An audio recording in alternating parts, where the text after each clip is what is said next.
I'm Chris Farrell, and this is On Watch.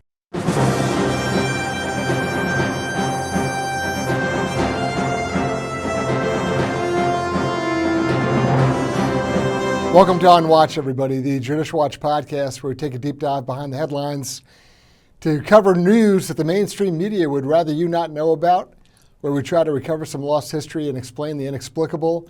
We really appreciate you taking the time to join us today. Thank you so much.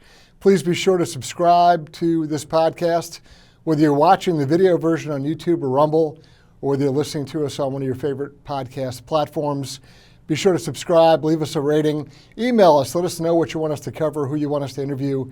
We really appreciate your input and your dedication to this podcast.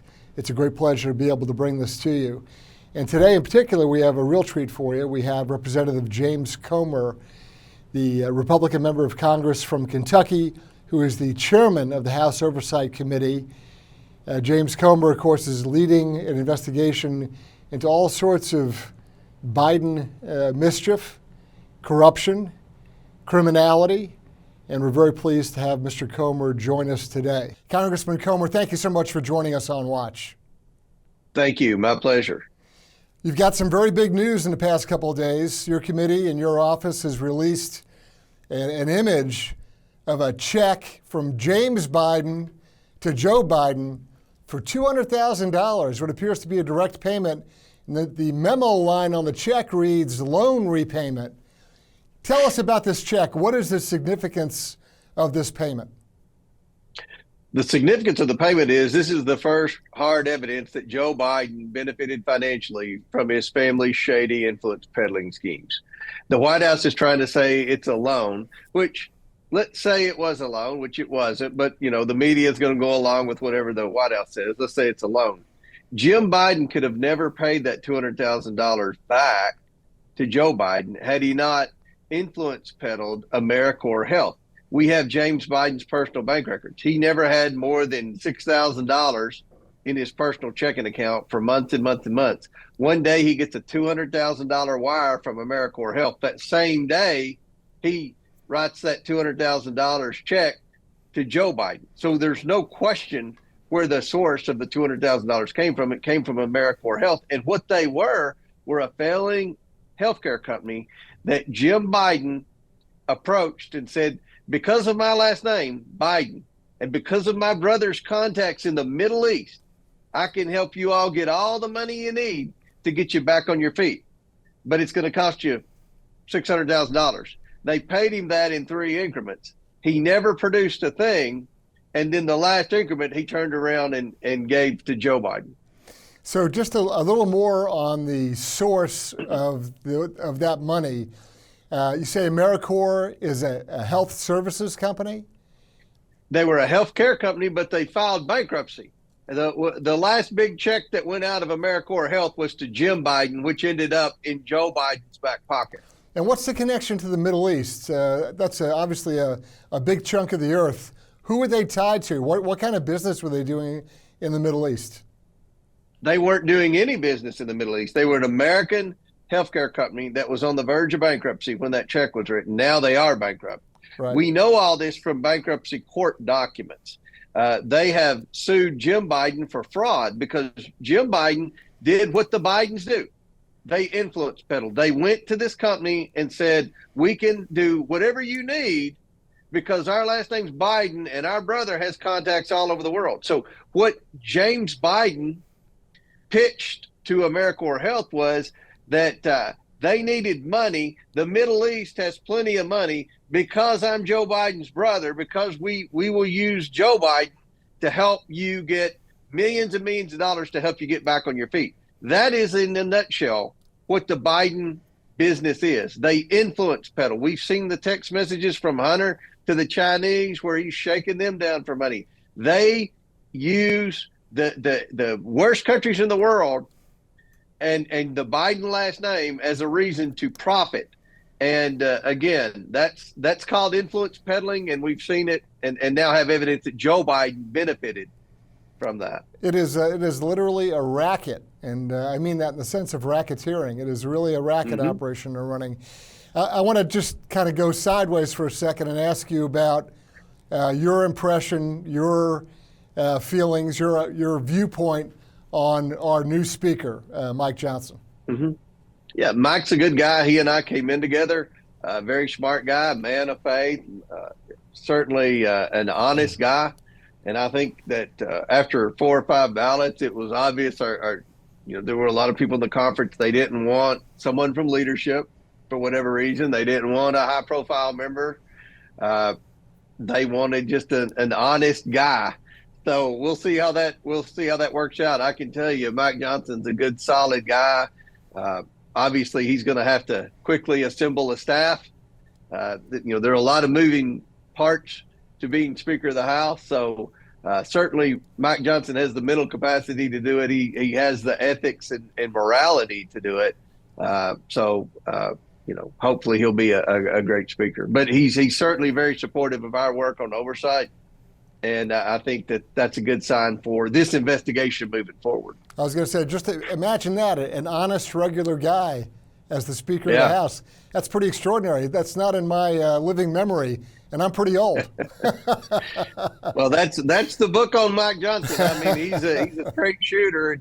And look, I think what the American people saw over the past 3 weeks was there's a high level of distrust in the Republican conference, which, that coincides with America. There's a high level of distrust of Congress in America. But, there had been a lot of promises made that could never have been kept by the previous speaker, to be honest with you. And I like the previous speaker, but we're going to have a clean slate and start all over. And, we've got to focus on our core principles and the issues of this Congress. And certainly we need to secure the border, and we need to reduce wasteful spending, because we believe that's what's led to inflation. So those are the 2 core principles of our conference. And I think that Mike Johnson will build his legislative agenda around those 2 core principles moving forward. I'd like to hear that you believe he'll be supportive of your investigations and your efforts. It's been my experience over more than a couple of days that nothing happens on that Hill without the Speaker either explicitly or implicitly approving that it goes on. Did McCarthy blunt or constrain or in some way set limits on your efforts in your committee? No, he didn't. And I think Jim Jordan would say the same thing. So Jim Jordan's obviously reading the Judiciary Committee. I'm leading the Oversight Committee. Jordan's investigating the fact that all along the way, the evidence that we're producing is overwhelming that the Bidens have committed many crimes. What Jim's investigating is where the government was, where was the FBI, where was the DOJ? That's what he's investigating. Right. So we've had a good working relationship with McCarthy, and I think one thing that a lot of people don't realize, when we issue a subpoena, the Speaker's office and their general counsel has to sign off on that subpoena, because if it goes to court, they're the ones that represent the House of Representatives on the subpoena. So that's something just to interject, we know that all too well, because Speaker McCarthy went out of his way to attempt to block Judicial Watch from getting all the January 6th videotapes that we're suing in federal court over. We found that astounding. We could understand Pelosi trying to block all the January 6th videotapes, but we found it quite disturbing that Speaker McCarthy jumped on board with her and said, don't release them to the public. The American public doesn't need to know that, doesn't need to see those videos. We found that we hope that the new Speaker will take a different approach on that, because it's our position that every single second of January 6th video, the American public has a right to, and we don't want to hear all the reasons supposedly why they can't see that.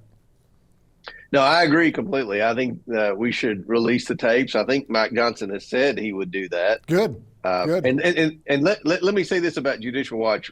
As chairman of the House Oversight Committee, I appreciate everything you all do. I follow you on Twitter. Good. We read everything you do. You all have been more successful in getting a lot of documents through your FOIA lawsuits than we have. which shouldn't be that way. That's how bad the administration's blocking us. But we'll try to help you. We're well, you have helped us a lot, and we appreciate the great work that you all do. It's been very beneficial to us. That's great. One of the things that always disturbed me was the listing of Hunter Biden flights that he took that had Secret Service protection. It isn't even a complete list, but the bulk that we got was 411 flights to 26 different foreign countries. And of those 26 different foreign countries, 5 of those flights were to China. So you have to ask yourself, what in the world is Hunter Biden doing with Secret Service protection on 5 flights to China? But his dad knows nothing about his business, of course. Yeah. I mean, Joe Biden's lied so many times to the American people and to the media. You would think that at some point they would pay attention to our investigation. The media, the American people are, but the media won't. The media has not covered that $200,000 check. CBS, NBC, ABC, the Washington Post, and New York Times have never written the first story about that check. We have the actual check. Right. Now, they're trying to fact check me as we speak. Once they write us, they're only going to write a story if they can prove I somehow lied or misled the public about the check. So, the president has gotten away with all of this, quite frankly, because the media hasn't tried to hold him accountable. Used to the media played a role in holding politicians accountable. Now they only focus on Republican politics. Correct. You've got 12 funding bills you got to knock out between now and November 15th. In those funding bills, is there going to be any effort to restrict or constrain the Department of Justice from and their monies, allocated to them for this jihad they're on against President Trump, or their efforts to undermine your activity? You guys hold the purse strings. If you wanted to, if there was sufficient political will, you could put language in there that constrains DOJ appropriations and what they can and can't spend money on. Is that going to happen? I hope so. And that was, in all honesty, what led to McCarthy's downfall. I've been going on TV for 9 months saying that in September, Republicans will be able to write the budget. We have the power of the purse. We're going to hold the Justice Cabinet accountable. September rolls around here, the budget doesn't even make a cut to the Justice Cabinet. Right. And that's that irritated me because, I really believed that that's what we were going to do. The problem, with the miscommunication in the conference, you've got a lot of members that are conservative, that want to get the backs of the taxpayers. They want to hold this Justice Department accountable. They know it's been weaponized. Then you have members, and most of them are on the Appropriations Committee, and good people, but they're not real interested in cutting a lot of things. So that's where the argument was. We've got that appropriations bill that's being written as we speak, rewritten as we speak, and I think Mike Johnson knows that there are a significant percentage of the Republicans in the conference that want to cut the budget of the DOJ. I mean, can we not agree to at least take away the FBI, that brand new building they're wanting to build? I mean, the FBI has to be held accountable. The Merrick Garland has to be held accountable. So this is our opportunity to send a message to the Senate in our appropriations bill that we're going to hold them accountable. Yeah, and defunding Jack Smith's operation would go a long way to restoring some trust and faith, because I mean, he is out of control. This is the same guy who got a 9-zip ruling in his outrageous conduct trying to destroy the governor of Virginia. Where he just went off and just did this, leveling the earth, right? Knocking down everything and everyone in its way. He's got a pattern, an established pattern and practice of operating unethically. And this is funding Jack Smith makes about as much sense as sending money to Hamas, right? I mean, these are people. They are legal terrorists. They engage in criminality and abuse the process and system. Why in the world would you send them another dime? And anyway, I just think it's incumbent upon Judicial Watch supporters to call your congressman and say, hey, I understand you got to pass bills to make the money flow to not have a government shutdown, but you can also put language in there that restricts and constrains the Justice Department from throwing money at witch hunts and other crazy things. Just like you can say, why in the world would we be sending money to Hamas and or Iran for that matter? There's really got to be some kind of control placed, because the American public is getting very, very frustrated. And I know that you hear that. I know that you get that message. Yeah. We hear the message, and that's why we spent 3 weeks, trying to disrupt the entire makeup of the House Republican Conference. And I think the remaining leadership gets the message. I hope the Appropriations Committee gets the message. So as Mike Johnson served on the Judiciary Committee right under Jim Jordan, he's seen up close and personal the weaponization of this federal government. He's talked about it. So hopefully he'll take action. And look, we've got members in our conference.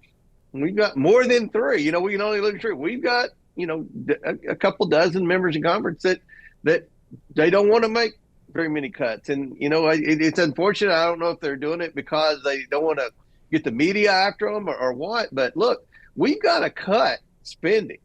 And I can't think of a better place to start than the weaponized government, than Merrick Garland's weaponized Department of Justice, than Chris Wray's weaponized FBI. So, Amen.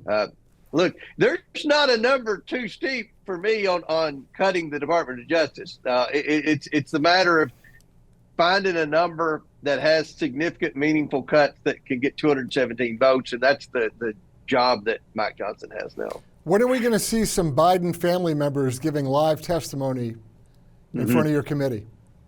Very soon. Jordan's doing the depositions. He had the deposition of Brady this week. He's going to be hopefully bringing Weiss in for a deposition. We would like to do the same with the Bidens. Now, look what we found in the last 3 weeks. In the last 3 weeks, we found a wire from China to Hunter Biden that listed Joe Biden's address as the beneficiary.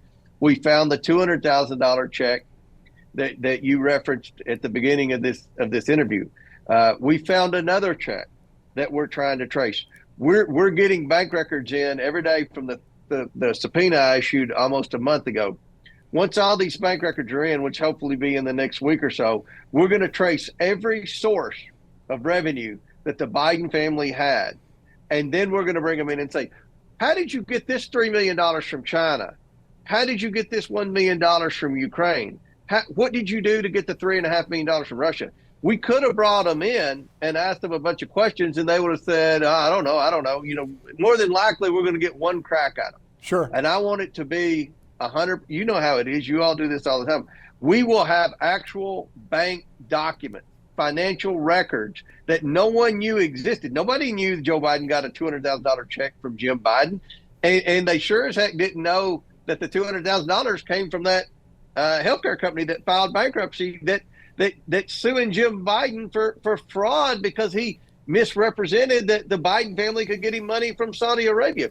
So we put together a pretty good case, and I think we're going to have some exceptional questions for the Biden family to answer. Mr. Comer, you're doing great stuff, and I congratulate you and I encourage you. I'm going to do a flashback to when I was much younger in the days of the Watergate hearings, and I'm going to give you some unsolicited advice, a recommendation. Right. And my recommendation to you and to your other committee members is to let an investigative counsel run the questioning. Mm-hmm. In Watergate days, you didn't hear from Sam Ervin. He sat up there and he banged the gavel, to open and close. And some very sharp prosecutors ran the questioning from A to Z. And they controlled the mic and they controlled the floor and they controlled the questioning. They did not do the everybody gets their 5 minutes of fame routine, which every committee of Congress now does because everybody wants to get their sound bite for their fundraising gig. And it is disastrous because you can never draw a conclusion. Yep. So my advice is, and who knows, maybe you'll take it, You get a very sharp investigative counsel. He does the committee questioning. He runs the line of questions from A to Z. And when he gets done, then the peanut gallery, the other members, they can chime in with a question here or there. Yeah. But let the facts get developed. Let a prosecutor lay the foundation and drill through the questions. Then the politicians can jump in and ask a couple of stray questions. Yeah. Because you get nowhere. When everybody gets their 5 minutes and you jump back and forth, Dem, Republican, it turns into a distraction. You don't make any headway. So there's my 2 cents of advice. I agree with you 1,000%. And believe me, I made that pitch in the first impeachment inquiry hearing, and obviously the members want their 5 minutes, right? One thing that the Democrats changed is they started filming depositions. They did that in the January 6th hearing. That would essentially accomplish what you just said there. Yeah. And I think that what will probably happen with the Biden family, more than likely, we haven't decided upon this yet, but more than likely, they will either be given the opportunity to come in front of the committee or they can come in for a deposition. The deposition does what you just said. We have an excellent former DOJ employee in the Trump administration who's a tremendous deposer. Jim Jordan has some tremendous deposers that we've seen in the impeachment hearings in the past that we can work together, and the deposition can be filmed. So what you just suggested would be accomplished in a deposition. And instead of going 5 minutes back and forth, the deposition, you got 1 hour, then the Democrats get 1 hour. So I like that. We'll give them the opportunity. I don't think any Biden would want to come in front of our committee because you know who else on our committee. And the last thing I'll say, one difference between Watergate and today, and this was pointed out to me by Bob Woodward, who I had dinner with not long ago. And we talked a long time about my investigation and the Watergate investigation. He said the difference that Howard Baker had versus what I have is that Howard Baker was blessed with a curious, aggressive press corps. There you go. And he said, you don't have that. Exactly. And I said, amen. They attacked me. When we got the $200,000 check, Newsweek wrote an article attacking me for the 200, not Joe Biden. So, this mainstream media is a disaster. But at the end of the day, the American people are keeping up with this investigation because the polling shows the majority of Americans believe Joe Biden did something illegal. They didn't get that from CBS, ABC, or NBC. They're getting it from podcasts. They're getting it from social media, and thank God for that. Yep, I agree with you 100%. The importance of getting that down with a real prosecutorial line of questioning, because I flash back to Trey Gowdy putting Hillary Clinton under oath for 11 hours, and they didn't lay a glove on her. They turned her into a saint. Yep. Thank goodness Judicial Watch uncovered her dirty email server. Mr. Comer, I just encourage you, regardless of what the press says, regardless of, some of your colleagues are terrified of having a mean article written about them, or suddenly having the IRS show up at their doorstep, and you may have had a parking ticket from 1989 that you didn't pay, or some other attempt to distract you or generate some phony crisis. Keep doing what you're doing.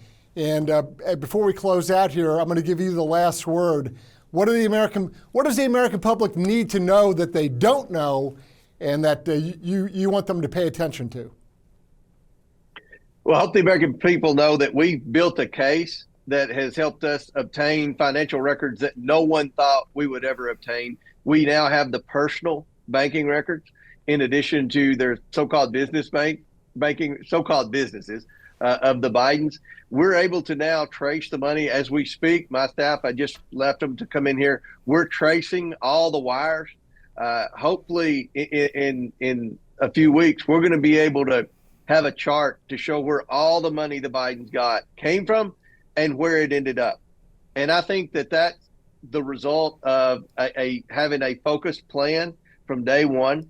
and not just, we could have brought the Bidens in on the first day and had a hearing, like you said, that with Hillary on Benghazi and all that, and really not accomplish anything. But what we've laid out now, I mean, we have found criminal activity by multiple Bidens now. We have found where Joe Biden has benefited financially. No one knew there was a check directly to Joe Biden. Or how about that house? How about that $2.75 million house? You show up with a shoebox full of cash, and you just buy a house. Hopefully, we'll find some gold bars from he and his old buddy Menendez.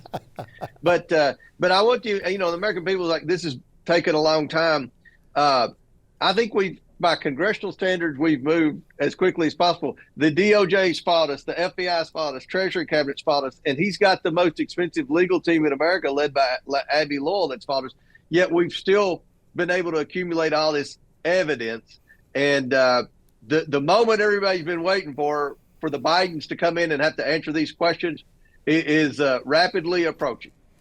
Congressman James Comer of Kentucky, Chairman of the House Oversight Committee, thank you so much for joining us. I'm Chris Farrell on Watch.